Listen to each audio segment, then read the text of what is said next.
अगर कोई ये कहे कि प्राचीन भारत का सबसे असली, निष्पक्ष और ज़मीनी इतिहास जानने के लिए हमें किसी भारतीय ग्रंथ की नहीं बल्कि एक विदेशी यात्री की डायरी पढ़नी होगी, तो एक पल के लिए यकीन करना मुश्किल लगता है। बिल्कुल। लेकिन ये सच है। आज हमारे सामने दस्तावेजों और अनुवादित यात्रा वृत्तांतों का एक ऐसा संकलन है जो हमें सीधे सन 400 ईस्वी की दुनिया में ले जाता है। ये कहानी किसी राजा, सेनापति या विजेता की नहीं है जी। ये कहानी है एक ऐसे चीनी भिक्षु की जो महज कुछ पन्नों की तलाश में हजारों किलोमीटर के एक असंभव यात्रा पर निकल पड़ा।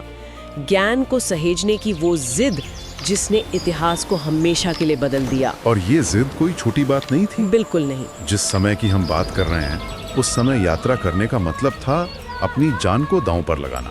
पूरी जिंदगी एक ही गांव या नगर की सीमाओं के भीतर बिता देते थे। इस पृष्ठभूमि में एक व्यक्ति का चीन से भारत तक पैदल आना एक अकल्पनीय साहस का काम था। अगर इसे थोड़ा गहराई से समझें तो एक उदाहरण लेते हैं। मान लीजिए कोई एक बहुत ही जटिल मशीन बनाना चाहता है, लेकिन उसके पास उस मशीन के इंस्ट्रक्शन मैनुअल के कुछ पन्ने गायब हैं। अब बिना उन पन्नों के वो मशीन सही से काम कैसे करेगी?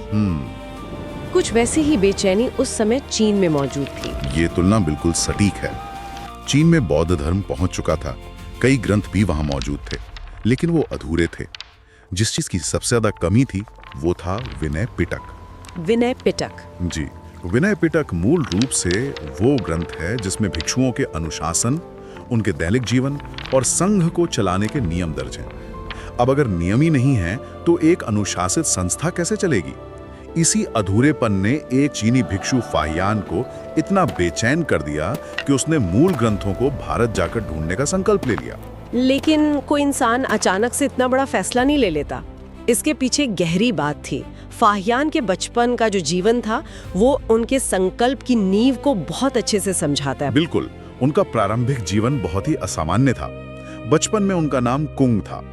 उनके माता पिता ने अपने कई बच्चों को एक के बाद एक खो दिया था। इस डर से कि कहीं ये बच्चा भी ना बच पाए, उन्होंने कुंग को बहुत कम उम्र में ही एक बौद्ध विहार को सौंप दिया। उनका विश्वास था कि विहार का आध्यात्मिक माहौल इस बच्चे के प्राणों की रक्षा कर सकेगा। जी। और कुंग वहां सिर्फ बचा ही नहीं बल्कि उसने कुछ ऐसा किया जो हैरान करने वाला था। वो डाकुओं वाली घटना। हाँ, वो घटना उनके व्यक्तित्व का आईना है। एक बार विहार के खेतों में कुछ भिक्षु और बच्चे धान काट रहे थे। तभी वहां कुछ हथियारबंद डाकू आ गए। जाहिर है डाकुओं को देखकर बाकी सब डरकर भाग गए। लेकिन कुंग, जो उस समय महज एक बच्चा था, अपनी जगह पर शांति से खड़ा रहा। उसने उन डाकुओं की आंखों में देखकर बड़ी शालीनता से कहा कि अगर तुम्हें ये धान ले जाना है तो ले जाओ, लेकिन आज की ये चोरी भविष्य में तुम्हारे लिए दुख और पतन का कारण बनेगी। जरा सोच कर देखिए, एक निहत्था बालक नंगी तलवारों के सामने खड़ा होकर कर्म का सिद्धांत समझा रहा है। और सबसे बड़ी बात यह है कि उसका असर भी हुआ। डाकू उस बच्चे के इस असीम शांत रूप को देखकर बिना कुछ लिए लौट गए। यहीं से ये स्पष्ट हो गया था कि इस बालक का संकल्प और उसका भयमुक्त होना कोई साधारण बात नहीं है। जी। आगे चलकर जब उन्होंने पूर्ण प्रवज्ञा ग्रहण की, यानी जब उन्होंने औपचारिक रूप से सभी नियम अपनाकर एक पूर्ण भिक्षु का जीवन शुरू किया, तब उन्हें एक नया नाम मिला, फाहियान। बिल्कुल फाहियान, जिसका चीनी भाषा में अर्थ होता है धर्म का रक्षक या धर्म का प्रकाश। धम्म का रक्षक। और सच में उन्होंने अपने इस नाम को सार्थक कर दिया। जब फाहियान को पता चला कि मैनुअल के पन्ने गायब है, तो उनका मिशन महज किसी पवित्र स्थल के दर्शन करना नहीं रह गया।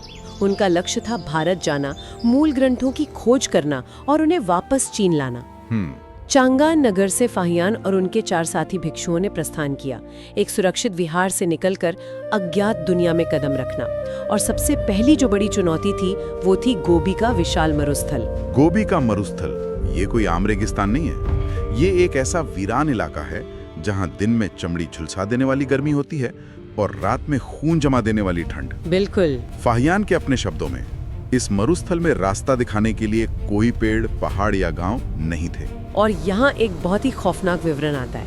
इस रेगिस्तान में रास्ता भटकने का मतलब सीधी मौत था। तो दिशा कैसे तय होती थी? पुराने यात्रियों और जानवरों की सूखी हड्डियों से। हड्डियां ही मील का पत्थर थीं। अगर हम इसे व्यापक संदर्भ से जोड़कर देखें तो ये दृश्य हमें बताता है कि रेशम मार्ग या सिल्क रोड केवल व्यापार का रास्ता नहीं था, बल्कि ये अनगिनत कुर्बानियों का भी गवाह था जी। लेकिन इस मौत के रेगिस्तान को पार करने के बाद वे जहां पहुंचे उसने उन्हें चौंका दिया। वो जगह थी खुतन। खुतन, वीरान रेगिस्तान के बीचों बीच अचानक एक ऐसा शहर जहां बौद्ध धर्म अपने चरम पर था। वहां गोमती विहार नाम का एक बहुत ही भव्य मठ था। रथ यात्रा का एक बड़ा उत्सव होता था। एक विशाल, करीब 30 हाथ ऊंचा चलता फिरता महल, 4 पहियों पर टिका हुआ ये भव्य रथ मतलब सप्तरत्नों से पूरी तरह जगमगा रहा है और हवा में रेशमी ध्वजाएं लहरा रही हैं। गोमती विहार के मायान भिक्षुओं की ये रथ यात्रा सबसे उम्दा मिसाल है।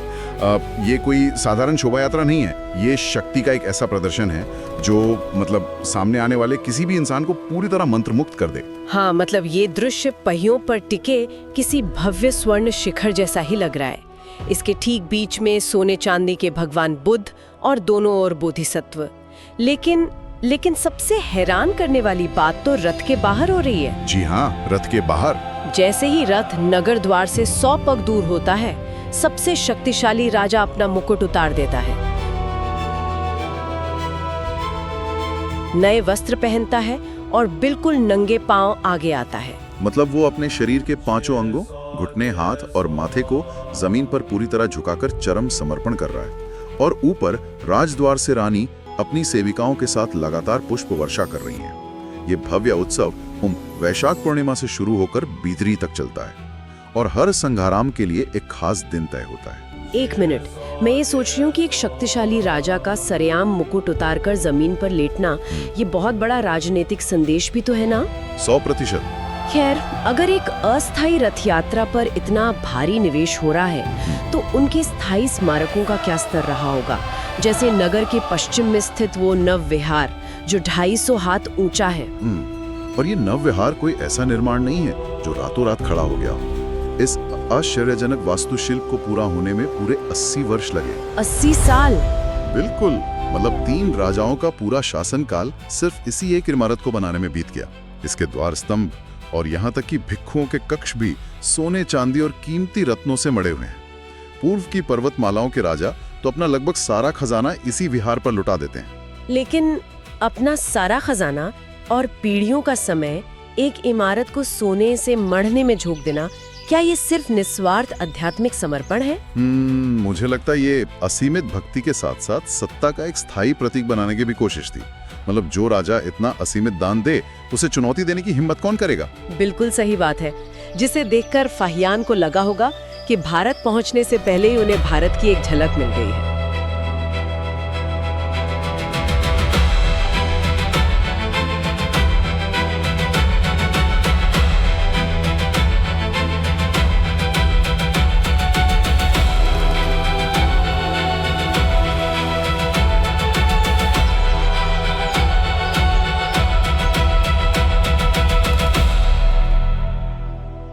ये एक बहुत ही महत्वपूर्ण प्रश्न खड़ा करता है कि धर्म और संस्कृति वास्तव में यात्रा कैसे करते हैं। लोग अक्सर सोचते हैं कि धर्म केवल उपदेशकों द्वारा फैलता है, लेकिन ऐसा नहीं है।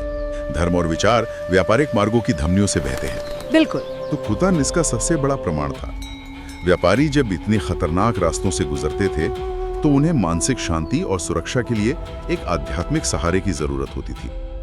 वे अपनी यात्रा की सफलता के लिए विहारों को दान देते थे और भिक्षुक अक्सर इन व्यापारियों के साथ यात्रा करते थे क्योंकि उनके पास कूटनीतिक और भाषाई ज्ञान होता था।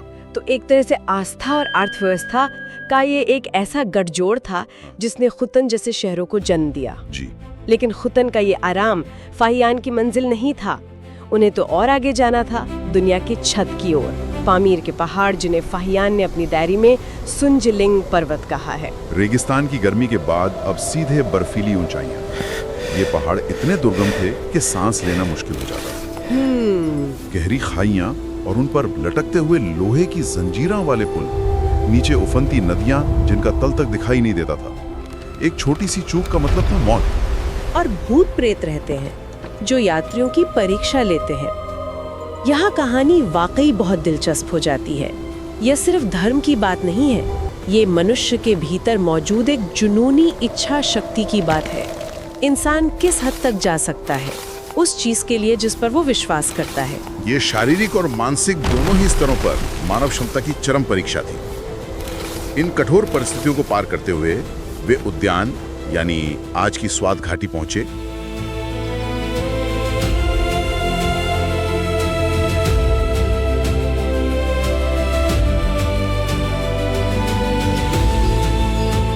फिर वे गांधार गए, जहां उन्होंने भारतीय और यूनानी कला का अद्भुत संगम देखा। जी।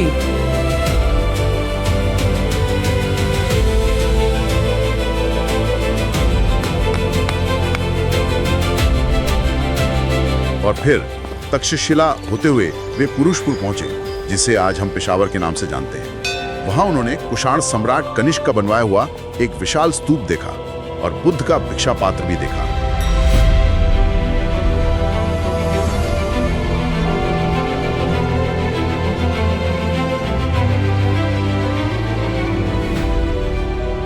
लेकिन इन पहाड़ों ने उनसे एक बहुत ही भारी कीमत वसूल की। जब ये दल सफेद कोह की पहाड़ियों से गुजर रहा था, तब एक ऐसा वाकया हुआ जो इस पूरी यात्रा का सबसे भावुक क्षण है, हेकिंग की मृत्यु।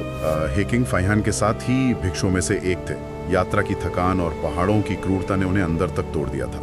बर्फीली हवाओं और शून्य से नीचे के तापमान के बीच हेकिंग आखिरकार गिर पड़े। बिल्कुल। फाहियान ने उन्हें बचाने की पूरी कोशिश की, लेकिन हालात उनके नियंत्रण से बाहर थे। हेकिंग ने उनके सामने ही अंतिम सांस ली। अपने घर से हजारों किलोमीटर दूर एक वीरान बर्फीले पहाड़ पर अपने साथी को खो देना, और सबसे बड़ी त्रासदी ये थी कि फाहियान हेकिंग के शरीर को वहां से ले जा भी नहीं सकते थे। उन्हें भारी मन से अपने साथी को वहीं छोड़कर आगे बढ़ना पड़ा। यही वो बिंदु है जहाँ कोई भी सामान्य व्यक्ति टूट जाता और हार मानकर वापस लौट जाता। लेकिन फाहियान का मानना था कि उनका जीवन अब सिर्फ उनका नहीं है, उन्हें उस अधूरे ज्ञान को चीन लेकर जाना ही था। अपने व्यक्तिगत दुख को पीछे छोड़ते हुए उन्होंने अंततः भारतीय उपमहाद्वीप में प्रवेश किया। और उनका पहला बड़ा पड़ाव था मथुरा। मथुरा, यमुना नदी के किनारे बसा शहर। आज हम मथुरा को मुख्य रूप से भगवान कृष्ण की जन्मभूमि के रूप में जानते हैं, लेकिन उस दौर में यह बौद्ध धर्म का भी एक बहुत ही सक्रिय और बड़ा केंद्र था। यहाँ आकर फाहियान ने जो देखा वो डायरी में दर्ज किया, और आज 1000 साल से भी ज्यादा समय के बाद वो डायरी हमारे लिए उस दौर के भारतीय समाज को समझने का सबसे बड़ा डेटाबेस बन गई है। और उस डेटाबेस में दर्ज बातें बहुत चौंकाने वाली हैं। फाहियान जब उत्तर भारत के मथुरा पहुंचता तो वो केवल एक धार्मिक नगरी नहीं थी, बल्कि एक बेहद व्यस्त व्यापारिक केंद्र था। ओके, मतलब एक बिजी ट्रेड हब। बिल्कुल। और फाहियान वहां ये देखने गया था कि बुद्ध के महापरिनिर्वाण के सदियों बाद, यानी उनके भौतिक शरीर को त्यागने के सैकड़ों साल बाद, समाज में धम्म की असल स्थिति क्या है। एक मिनट, मुझे यहाँ थोड़ा रुककर समझने दीजिए। आमतौर पर होता यह है ना कि जब किसी महान विचार या धर्म के संस्थापक दुनिया से चले जाते हैं तो कुछ 100 सालों में ही उनका मूल विचार भ्रष्ट होने लगता है। हाँ, ये तो ह्यूमन नेचर है। राइट, या फिर वो सिर्फ किताबों तक सिमट कर रह जाता है। क्या फाहियान को भी यही डर था? और जब वो मथुरा जैसे एक शोर शराबे वाले व्यापारिक केंद्र में पहुंचा, जहां मतलब पैसे और सत्ता का बोलबाला होना चाहिए, तो उसने वहां असल में क्या देखा? फाहियान का डर बिल्कुल स्वाभाविक था, लेकिन मथुरा में उसने जो देखा ना, उसने उसे हैरान कर दिया। अच्छा, ऐसा क्या था? वृत्तांत बताते हैं कि मथुरा में धम्म सिर्फ बंद कमरों या पुरानी पांडुलिपियों में कैद नहीं था। वो वहाँ की चौड़ी सड़कों, व्यस्त बाजारों और लोगों के रोजमर्रा के जीवन में झलक रहा था। हाँ, उसने देखा कि वहाँ हजारों भिक्षु बड़े बड़े विहारों में रहते थे।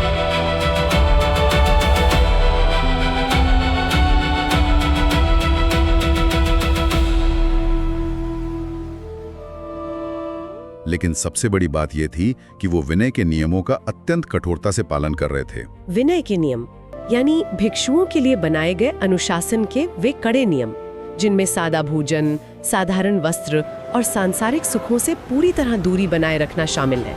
सही कहा ना मैंने? बिल्कुल सही, एकदम सही। लेकिन यहाँ जो चीज सबसे ज्यादा चौंकाने वाली थी वो समाज और इन भिक्षुओं के बीच का तालमेल था। वो कैसे? फाहियान ने गहराई से इस समाज की कार्यप्रणाली का अध्ययन किया। उसने देखा कि जब ये भिक्षु भिक्षाटन के लिए निकलते थे तो लोग उन्हें मजबूरी में या सिर्फ रस्म अदायगी के लिए दान नहीं देते थे। अच्छा, मतलब मन से देते थे? हाँ, वो गहरे सम्मान के साथ भोजन अर्पित करते थे। ये समझना जरूरी है कि ये काम कैसे कर रहा था। मथुरा एक व्यापारिक केंद्र था जहां अपार धन था, लेकिन उस धन का इस्तेमाल समाज में स्थिरता लाने के लिए हो रहा था। व्यापार पूरी ईमानदारी से होता था, अपराध न के बराबर थे, और सबसे खास बात, वहां कई अलग अलग धार्मिक परंपराओं के लोग एक साथ बिना किसी सामाजिक तनाव के रह रहे थे। ये बात सच में दिलचस्प है। अगर मैं इसे आज के संदर्भ में समझने की कोशिश करूं, तो ये किसी ओपन सोर्स कम्युनिटी जैसा लगता है। Open source community? मतलब? हाँ, मतलब जहाँ समाज के नियम या कानून इसलिए नहीं माने जा रहे थे क्योंकि किसी राजा की पुलिस सिर पर खड़ी थी, राइट, बल्कि इसलिए क्योंकि समाज के हर व्यक्ति ने उस धम्म रूपी कोड को स्वेच्छा से अपना लिया था। लोगों की अपनी आंतरिक नैतिक शक्ति ही उस समाज को चला रही थी। क्या बात है! ये ओपन सोर्स कम्युनिटी वाली तुलना यहाँ एकदम सटीक बैठती है। ये एक ऐसा समाज था जो ऊपर से थोपे गए डंडे से नहीं, बल्कि भीतर से उपजी चेतना से चल रहा था। सही बात है। और इस आंतरिक शांति और करुणा की सबसे खूबसूरत अभिव्यक्ति हमें मथुरा की कला में देखने को मिलती है। वो लाल बलुआ पत्थर वाली मूर्तियां? एग्जैक्टली, लाल बलुआ पत्थर से बनी बुद्ध की ध्यानमग्न प्रतिमाएं इसी दौर की देन है। इन मूर्तियों के चेहरों पर जो अपार शांति और करुणा है ना, वो केवल एक शिल्पकार की कला नहीं थी, वो उस पूरे समाज की मनोदशा का आईना थी। लेकिन जब फाहियान बुद्ध के जीवन से जुड़े सबसे पवित्र और प्रमुख स्थानों की ओर बढ़ते हैं, तो नजारा बिल्कुल बदल जाता है। ये इतिहास की सबसे कड़वी सच्चाइयों में से एक है। फाहियान संकाश्य गए, जहां नाग विहार की एक अद्भुत कथा प्रचलित थी कि एक सफेद कान वाला नाग उस विहार की रक्षा करता है और उसी के कारण वहां बारिश होती है।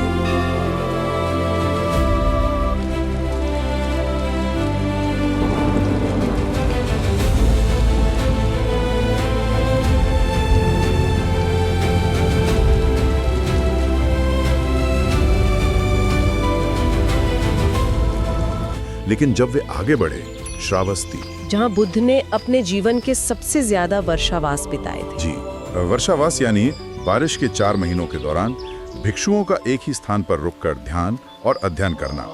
श्रावस्ती का वो जेतवन विहार जो कभी बौद्ध शिक्षा का धड़कता हुआ केंद्र था, अब वीरान हो चुका है। कपिलवस्तु, जहां बुद्ध का बचपन बीता, वो शहर खंडहर बन चुका था।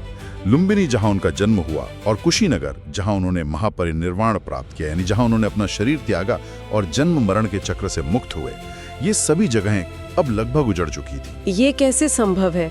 जिस धर्म की मथुरा में इतनी जय जयकार हो रही है, उसी धर्म के सबसे पवित्र शहर खंडहर में तब्दील हो गए। धर्म ने अपनी ही जड़ों को क्यों छोड़ दिया? देखिए, यहाँ जो सबसे दिलचस्प बात है वो ये है कि कोई भी शहर सिर्फ धार्मिक भावना से जिंदा नहीं रहता।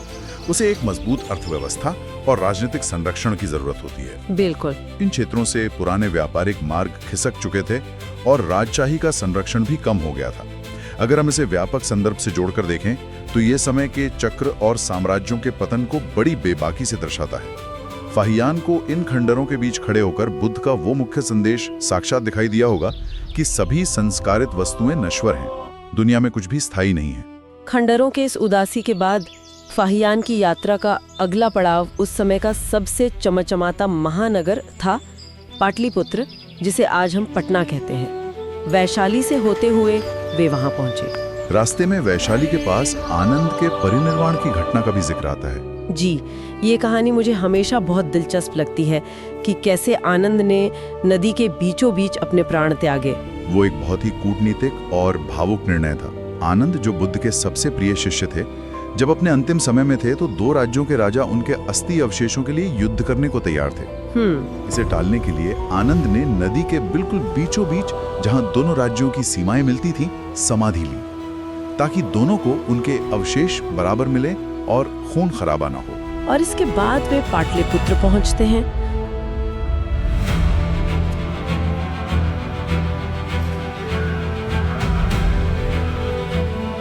वहां सम्राट अशोक के राजमहल को देखकर फाहियान पूरी तरह चकित रह गए। जी। उन्होंने अपनी डायरी में लिखा है कि इस महल की नक्काशी और इसके पत्थर इतने विशाल और अद्भुत हैं कि इसे इंसानों ने नहीं, बल्कि देवताओं और असुरों ने मिलकर बनाया होगा। पाटलिपुत्र केवल एक देखने लायक शहर नहीं था, ये फाहियान के मिशन का मुख्य केंद्र बना। यहीं वो हुआ जिसके लिए वे इतनी दूर से आए थे। वे वहां 3 साल तक रुके। 3 साल, यानी अब वो सिर्फ एक यात्री नहीं रहे। बिल्कुल नहीं, वो एक अत्यंत गंभीर अध्येता थे। उन्होंने वहां संस्कृत सीखी, जो इंस्ट्रक्शन मैनुअल के गायब पन्ने थे, यानी विनय पिटक और अन्य ग्रंथों की मूल पांडुलिपियां, उन्हें खोजा, उनका गहराई से अध्ययन किया और उनकी प्रतिलिपियां बनाई। इसी दौरान उन्होंने राजगृह और बोधगया की भी यात्रा की।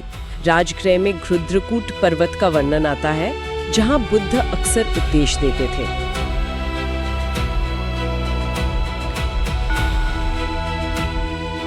और सप्तपर्णी गुफा, ये वही गुफा है ना जहां बुद्ध के गुजरने के बाद पहली बौद्ध संगीति हुई थी? हाँ, पहली बौद्ध संगीति, जिसका मतलब है बौद्ध भिक्षुओं की पहली बड़ी सभा, जहां बुद्ध के उपदेशों को पहली बार संकलित और व्यवस्थित किया गया था।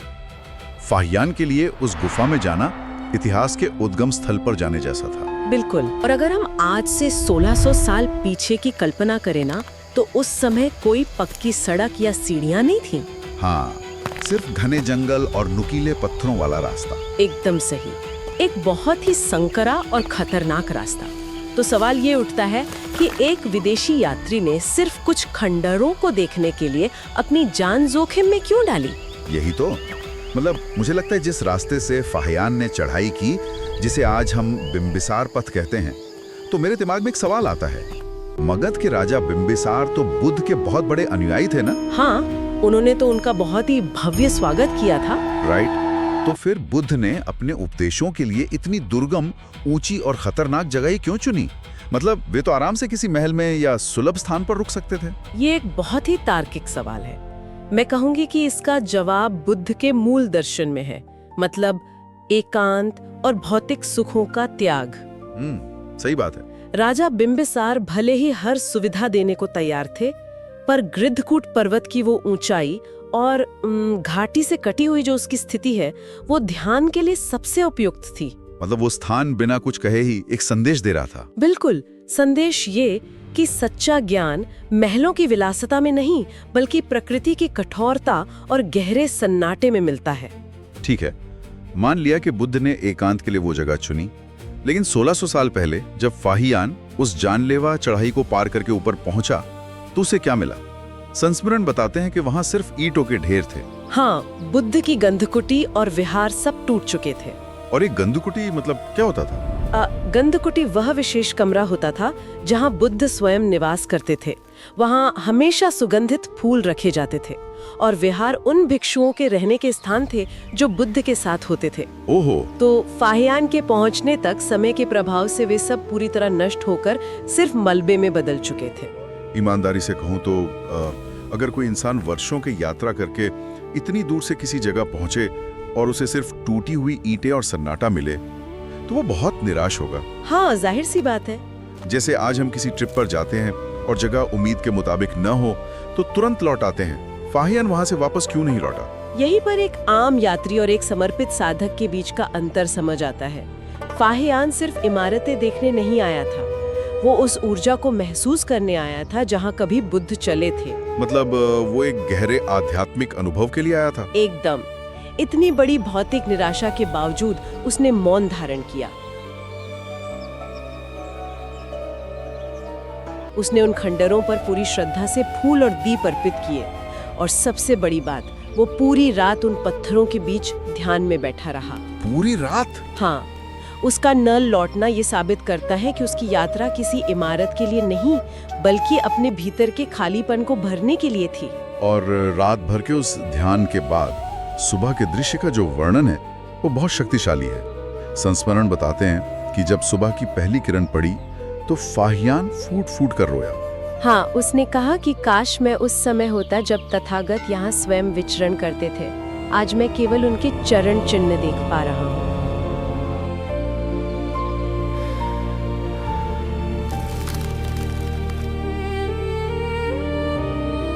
वो रोना शायद सिर्फ दुख का नहीं था। बिल्कुल नहीं, वो कृतज्ञता का भी था कि वह कम से कम उस जमीन तक पहुंच तो सका।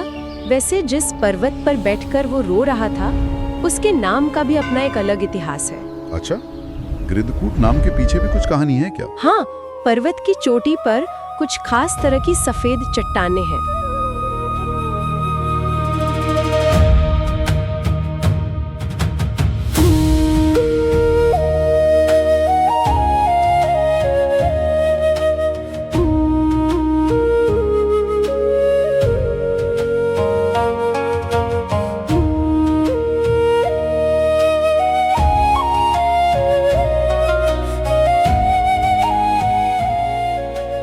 अगर उन्हें दूर से देखा जाए तो उनका आकार बिल्कुल एक गिद्ध की चोंच जैसा लगता है। ओहो, इसीलिए इसे घृतकूट यानी गिद्ध की चोटी कहा गया। एकदम सही। तो जो खंडहर शुरुआत में सिर्फ एक निराशा लग रहे थे, वे वास्तव में फाहियान के लिए गहरा अनुभव बन गए। हाँ, और ये हमें एक बहुत गहरे मनोवैज्ञानिक विचार की ओर ले जाता है। क्या किसी महान विचार या गुरु की भौतिक अनुपस्थिति, यानी वो खंडहर और वो खालीपन, उनके प्रभाव को और भी ज्यादा शक्तिशाली बना देते हैं? ये सच में सोचने पर मजबूर करता है। जो चीज आंखों के सामने पूरी तरह मौजूद नहीं होती, क्या इंसान का मन उसे अपने भीतर सबसे अधिक जीवित और परिपूर्ण बना लेता है? बिल्कुल। फाहियान की उस रात ने साबित कर दिया कि कभी-कभी सबसे सूनी जगहें ही इंसानी भावनाओं से सबसे ज्यादा भरी होती हैं। और बोध गया, वो तो इस पूरी यात्रा का भावनात्मक शिखर था। बोधि वृक्ष और उस वज्रासन के सामने खड़े होना, जहां बैठकर सिद्धार्थ ने ज्ञान प्राप्त किया और बुद्ध बने। जरा कल्पना कीजिए, 14 साल के संघर्ष के बाद जब वो उस पेड़ के सामने खड़े हुए होंगे तो उनकी आंखों में आंसू आ गए होंगे। जी।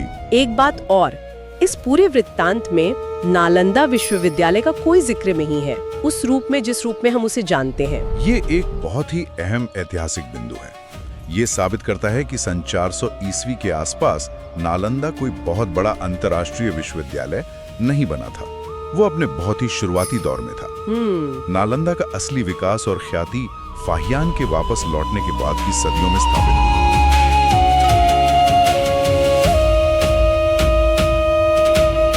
तो पाटलिपुत्र में अपना शोध पूरा करने के बाद, पांडुलिपियों का पूरा भंडार इकट्ठा करने के बाद अब वापसी का समय था। फाहियान ताम्रलिप्ति पहुंचे, जो आज के बंगाल में है। वहां भी उन्होंने 2 साल रुककर ग्रंथों की प्रतिलिपियां तैयार की। श्रीलंका में सुरक्षित पहुंचकर उन्होंने वहां भी 2 वर्ष बिताए।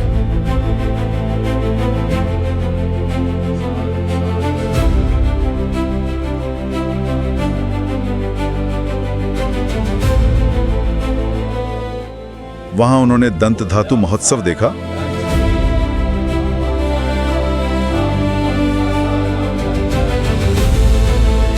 जो बुद्ध के दांत के अवशेष को सम्मान देने के लिए मनाया जाने वाला एक बहुत ही भव्य उत्सव था।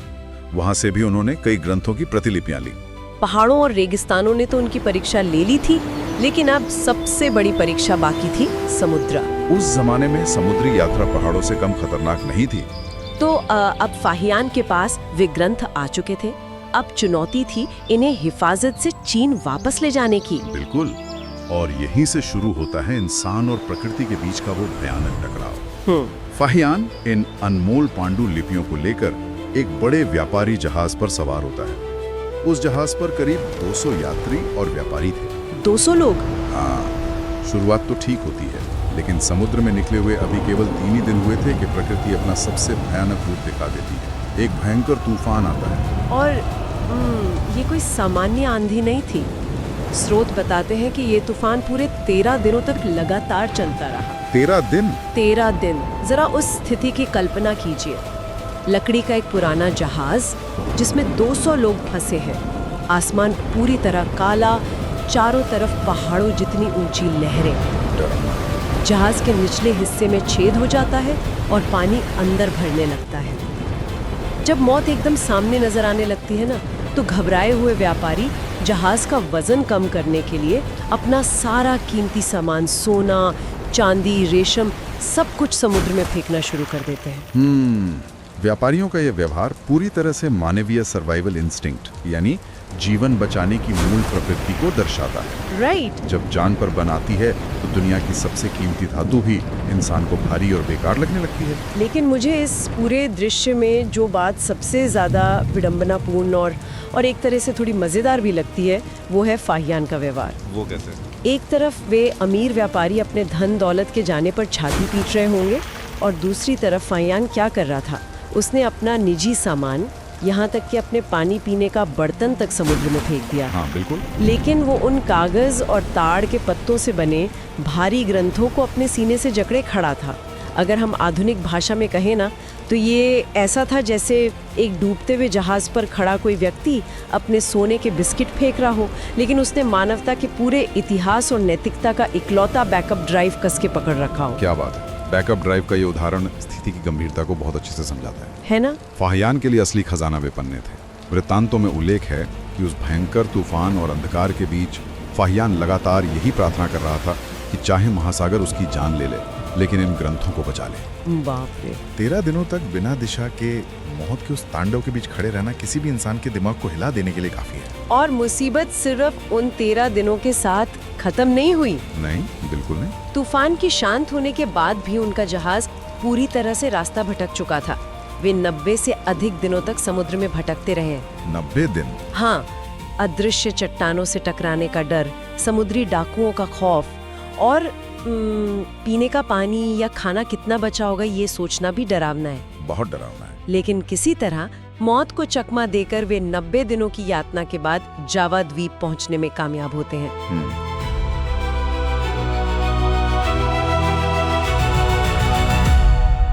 और जावा में फाहियान ने करीब 5 महीने बिताए। वहाँ भारतीय संस्कृति का प्रभाव तो था, लेकिन जिस शुद्ध बौद्ध धर्म की उसे तलाश थी ना, वो वहाँ नहीं था। अच्छा, इसलिए अपनी थकान मिटाने के बाद वो एक बार फिर अपने लक्ष्य की ओर मुड़ता है। वो एक नए जहाज पर सवार होता है जिसमें 200 यात्रियों के साथ 50 दिन का राशन था। मंजिल थी चीन का हान साम्राज्य। ऐसा लगता है कि प्रकृति अभी भी फाहियान का इम्तिहान ले रही थी। बिल्कुल। लेकिन इस बार जो खतरा सामने आया वो समुद्र की लहरों से ज्यादा इंसानों के अंदर छिपे हुए अंधकार और डर से पैदा हुआ था। हाँ, ये बहुत अहम पॉइंट है। जहाज जब बीच समुद्र में पहुंचता है तो एक बार फिर से एक भयंकर आंधी आ जाती है। और यहाँ हमारे स्रोत एक बहुत ही डरावने मानवीय मनोविज्ञान का खुलासा करते हैं। ये सच में मानव स्वभाव का एक बहुत ही कड़वा सच है। मतलब जब इंसान किसी ऐसी विपत्ति में फंसता है जिसे वो समझ नहीं पाता या नियंत्रित नहीं कर पाता, तो वो हमेशा एक बलि का बकरा ढूंढता है। सही बात है। उस जहाज पर मौजूद डरे हुए यात्रियों ने भी यही किए। उन्होंने इस नई विपत्ति का जिम्मेदार फाहियान को ठहरा दिया। तो भीड़ के मन में ये अंधविश्वास बैठ गया कि इस विदेशी भिक्षुक के कारण ही ये जहाज शापित हो गया। ये पूरी यात्रा की सबसे बड़ी और कड़वी विडंबना है। बिल्कुल। जरा सोचिए, एक इंसान जो अपना जीवन करुणा, अहिंसा और शांति के सर्वोच्च दर्शन को बचाने के लिए समर्पित कर चुका है, जो अपने हाथों में उसी मानवता के ग्रंथ लेकर जा रहा है, उसी के सहयात्री अपने स्वार्थ और डर के कारण उसे ही समुद्र में फेंकने पर उतारू हो गए। भयानक स्थिति है। उन्होंने तय कर लिया कि इस भिक्षु को किसी निर्जन द्वीप पर छोड़ दिया जाए। ये दिखाता है कि जब संकट आता है ना, तो सभ्यता का आवरण कितनी जल्दी उतर जाता है। एग्जैक्टली। भीड़ उस समय पूरी तरह से तर्कहीन हो चुकी थी। वे फाहियान को उतारने ही वाले थे कि तभी उस डरी हुई और हिंसक भीड़ के बीच से एक अकेली आवाज उठती है। एक अकेली आवाज? हाँ, एक सज्जन और निर्भीक व्यक्ति फाहियान के बचाव में सामने आ खड़ा होता है। वो व्यक्ति न केवल भीड़ का विरोध करता है, बल्कि उन्हें सीधी धमकी देता है कि अगर इस भिक्षु को जहाज से उतारा गया तो उन्हें भी उसे उतारना होगा। और वो कहता है कि अगर वे किसी तरह जीवित चीन पहुंचे तो वो हान साम्राज्य के राजा से इस पूरे अन्याय की शिकायत करेगा। ये बहुत ही हैरान करने वाला पल है। मतलब एक तरफ मौत के डर से पागल 200 लोग और दूसरी तरफ एक अकेला अनाम व्यक्ति। बिल्कुल। उस व्यक्ति ने भीड़ के खिलाफ खड़े होकर बहुत बड़ा जोखिम लिया था, क्योंकि भीड़ गुस्से में उसे भी समुद्र में फेंक सकती थी। हाँ, वो भी मारी जा सकती थी। लेकिन उसकी वो धमकी, उसका वो आत्मविश्वास काम कर जाता है। भीड़ पीछे हट जाती है। भीड़ तो शांत हो गई, लेकिन प्रकृति अभी भी शांत नहीं थी। रास्ता भटकने के कारण जहाज का मीठा पानी पूरी तरह खत्म हो जाता है। 70 से ज्यादा दिनों तक उन्हें समुद्र के खारे पानी में अपना खाना पकाना पड़ता है। पीने के लिए हर व्यक्ति को बस कुछ बूंदें ही नसीब होती थी। भूख, प्यास और लगातार मौत का साया। लेकिन मानवीय सहन शक्ति की भी अपनी एक जीत होती है। 70 दिनों के उस भयानक संघर्ष के बाद आखिरकार क्षितिज पर जमीन दिखाई देती है। फाइनली वे हान साम्राज्य की सीमा में पहुंच चुके थे।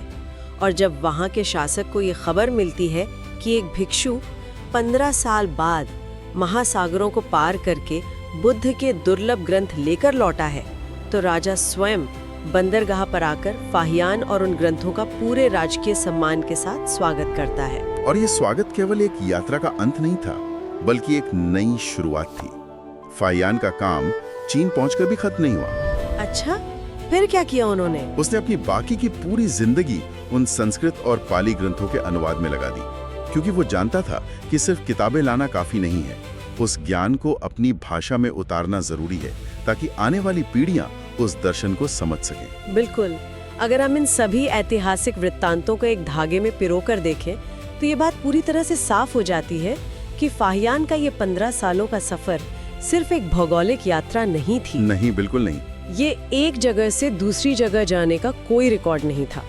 उसने मथुरा में देखा कि जब एक समाज एक अच्छे विचार को अपनाता है तो वो कितना शांत और समृद्ध हो सकता है।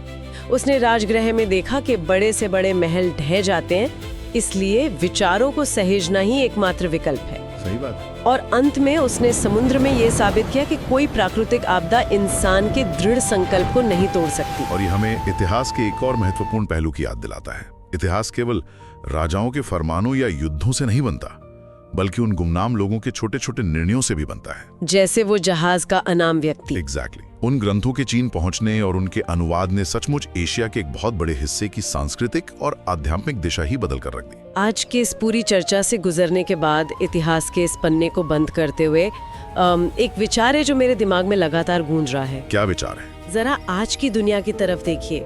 आज हमारा सारा ज्ञान, हमारा पूरा इतिहास, साहित्य, विज्ञान, सब कुछ डिजिटल सर्वर और क्लाउड में सुरक्षित है। हमें लगता है कि हमने सब कुछ सहेज लिया है। हाँ, वो तो है। लेकिन अगर कल को कोई बड़ा सौर तूफान आ जाए या कोई ऐसा वैश्विक संकट आए जिससे हमारा सारा डिजिटल डेटा एक झटके में मिट जाए, तो क्या आज हमारे बीच कोई ऐसा व्यक्ति है जो उस ज्ञान के हार्ड ड्राइव या पन्नों को बचाने के लिए 15 सालों तक पैदल चलने, पहाड़ों को पार करने और मौत के तूफानों से टकराने का साहस जुटा पाएगा? ये सच में कैसा सवाल है जो हमें अपनी आज की उपलब्धियों और पुरानी पीढ़ियों के संघर्ष को एक नए नजरिए से देखने पर मजबूर करता है। बिल्कुल। मानव सभ्यता कई बार इस बात पर निर्भर करती है कि सुविधाओं के छिन जाने पर हम किस विचार को सीने से लगाए रखने की जिद करते हैं। फाहियान की उसी जिद ने इतिहास रचा था। आज के इस सफर में बस इतना ही।